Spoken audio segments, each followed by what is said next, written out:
Bayar pinjaman online isi cash lebih cepat, malah tidak dikasih limit dan tidak bisa pinjam lagi. Apa sih alasannya sebenarnya? Di video ini kita akan bahas apa saja alasannya, kok bisa ada orang yang rajin bayar malah tidak dikasih pinjaman lagi. Nah, stay aja di video ini, jangan sampai di skip-skip agar teman-teman tidak ketinggalan info detailnya. Halo, selamat datang kembali di channel ini. Kali ini kita akan bahas soal pinjol isi cash yang ternyata kalau kita bayar lebih cepat malah tidak bisa pinjam lagi, atau bisa dibilang susah untuk pinjam lagi. Bahkan ada yang dikasih limit yang semakin menyusut. Contoh teman-teman misalkan awalnya udah dapat limit 2 juta bahkan 9 juta, malah setelah kita lunasi semuanya kita malah dapat limit cuma sisa 600.000. Ini sudah saya alami sendiri ya, bahkan saya sendiri sudah mengalaminya. Akun saya itu awalnya dapat limit sekitar 14 juta, malah makin kesini jarang saya pakai itu malah jadi 600.000, bahkan sempat ke 100.000. Ini apa sih yang menyebabkan ya? Jadi menurut saya, opini saya pribadi nih teman-teman, yang pertama adalah kita tidak terlalu sering menggunakan aplikasinya. Loh kok bisa? Bagaimana ceritanya ya? Jadi teman-teman harus pahami dulu apa sih aplikasi EasyCash ini sebenarnya. EasyCash ini adalah aplikasi peer-to-peer lending atau platform pinjam meminjam, jadi antara orang ke orang tapi dijembatani oleh EasyCash gitu. Nah, sebenarnya yang meminjami kalian itu adalah orang-orang retail biasa. Ya misalkan saya gitu bisa jadi, atau bahkan saudara kalian yang berinvestasi di situ gitu ya. Jadi contoh nih, ketika misalkan saya punya uang lebih gitu ya, saya pengen uang saya itu lebih berkembang atau beranak gitulah. Saya mikirlah investasi di mana ini yang returnnya itu tinggi gitu. Nah, kebetulan peer-to-peer lending ini adalah salah satu instrumen investasi yang returnnya cukup tinggi. Jadi saya taruhlah uang saya misalkan 10 juta taruh di EasyCash dengan return biasanya itu 19% kalau EasyCash ini cukup tinggi ya. Return 19% per tahun. Uang yang saya 10 juta tadi saya taruh di situ dalam waktu 1 tahun maka akan jadi bertambah 19% itu berarti bertambah 1.900.000. Jadi total uang saya yang awalnya 10 juta akan jadi 11.900.000, hampir 12 juta. Nah, itulah ceritanya ya teman-teman. Nah, terus teman-teman yang pengguna yang meminjam gitu ya, teman-teman akan menerima uang dari orang-orang ini gitu, tapi sudah diatur sama pihak EasyCash. Jadi peminjam itu tinggal terima beres aja. Begitu juga dengan pemberi pinjaman atau investor juga terima beres, terserah EasyCash mau ngatur kayak gimana. Yang penting returnnya menarik gitu ya.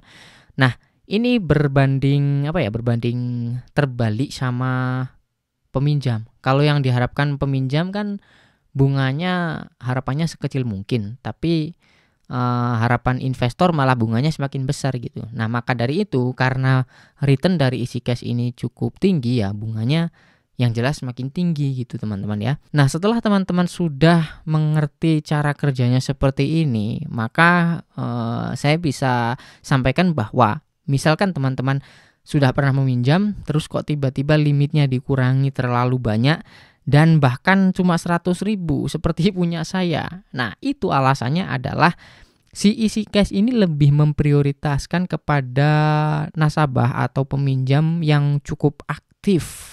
Itu sih menurut saya. Jadi limit atau yang kita punya itu kan jarang dipakai gitu ya. Wah, daripada saya kasih limitnya ini ke si A gitu ya, mending kasih ke si B saja yang sering meminjam gitu. Ya, daripada dikasih ke kalian misalkan limitnya 20 juta gitu, tapi nggak pernah kalian ambil, ya apa gunanya gitu, ya mending dikasih ke orang lain aja gitu kan. Toh juga pihak EasyCash juga bertujuannya kan ingin memutar duit investornya gitu, ya mending dikasih ke orang. Itu sih alasan yang pertama. Kalian tidak sering meminjam, ya itu bagus ya sebenarnya. Nah, kalian tidak terlalu aktif, makanya akan dioper ke orang lain. Nah, apabila teman-teman ingin mendapatkan limitnya kembali ya harus merangkak dari awal dulu, dari nol dulu. Kalau limitnya udah cuma 600.000 ya mau nggak mau teman-teman harus mancing, itu harus diambil. Terus kalau udah lunas ambil lagi gitu sih ya. Tapi ya kelamaan sih menurut saya. Nah, terus kalau masalah si peminjam ini yang bayarnya terlalu rajin atau terlalu cepat, kok nggak bisa pinjam lagi itu kenapa? Nah, ini juga masalah yang cukup saya pertanyakan teman-teman. Harusnya kan kalau bayar lebih cepat itu lebih baik. Dan uang yang sudah dilunaskan itu bisa dipinjamkan ke nasabah yang lain. Harusnya kan malah lebih untung ya. Tapi justru malah si Easy Cash ini malah mengurangi limitnya, bahkan si peminjam itu tadi nggak bisa pinjam lagi. Ini kan aneh dan lucu gitu.